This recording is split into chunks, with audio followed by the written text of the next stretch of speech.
L'action du système immunitaire contre le cancer. Le système immunitaire est aussi capable d'identifier et de combattre ses propres composants cellulaires. Cela se produit lorsque ces derniers sont anormaux. Le système immunitaire est un système complexe de défense dont la fonction principale est de protéger l'organisme face aux agents externes. Pour cela, il est important de pouvoir distinguer nos propres composants par rapport aux corps étrangers. Par ailleurs, ce système est capable également d'identifier et de combattre ses propres composants cellulaires. C'est le cas lorsque ces derniers sont anormaux. Par exemple, les cellules cancérigènes qui présentent des différences par rapport à la cellule normale. Il est important de comprendre que dans tous les types de cancer, le processus de la maladie est que certaines cellules de l'organisme commencent à se diviser sans s'arrêter et se propagent aux tissus voisins. Le cancer est une maladie dangereuse et il est indispensable d'avoir une aide professionnelle pour la combattre correctement. Fonction du système immunitaire.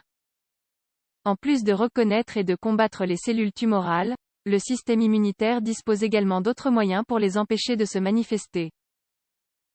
Protection contre les infections virales qui peuvent entraîner l'apparition de tumeurs, c'est le cas, par exemple, du virus du papillome humain.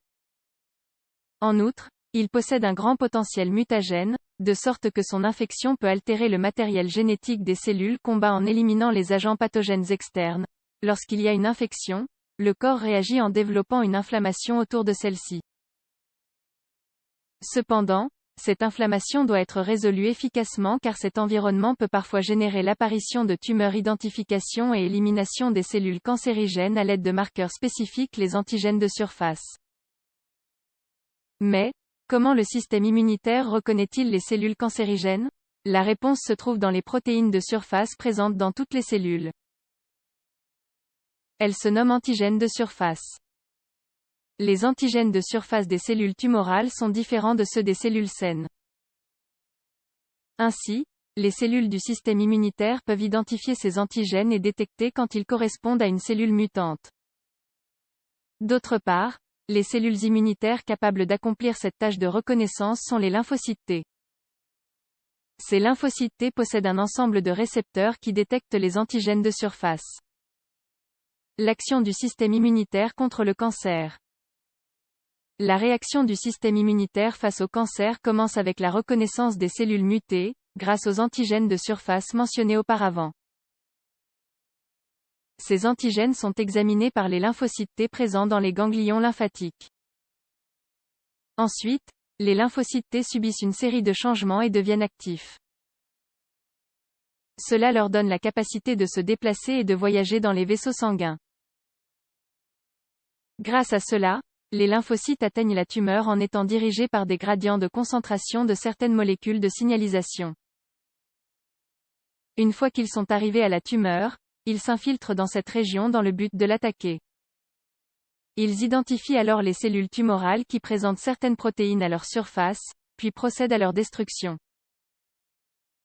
Toutefois, cela est possible grâce à la stimulation d'un autre ensemble de cellules du système immunitaire.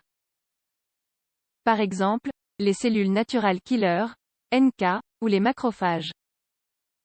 Mécanisme de fuite des cellules tumorales. La raison du développement du cancer, malgré l'action du système immunitaire, est que certaines cellules cancéreuses ont accumulé tellement de mutations qu'elles disposent de mécanismes pour contourner le système immunitaire. Ces mécanismes permettent aux cellules tumorales de se cacher du système immunitaire. Par exemple, en occultant les antigènes de surface qui pourraient être reconnus. Dans ces cas, le système immunitaire peut se défendre grâce aux cellules natural killer. Ces dernières sont capables de détecter lorsqu'une cellule a perdu ses propres antigènes de surface, de la reconnaître comme étrangère et de l'éliminer. Un autre mécanisme que peuvent utiliser les cellules tumorales pour empêcher l'action du système immunitaire est de produire des messagers chimiques ayant une action inhibitrice sur les cellules immunitaires. Ainsi, ils créent une immunosuppression autour de la zone de la tumeur. Cela favorise donc la survie des cellules cancéreuses. Pour toutes ces raisons, le principal objectif de l'immunothérapie est précisément d'aider le système immunitaire à combattre les cellules anormales. Ceci peut s'obtenir à travers une thérapie adjuvante, qui utilise des anticorps dirigés contre les cellules tumorales dans le but de favoriser leur élimination.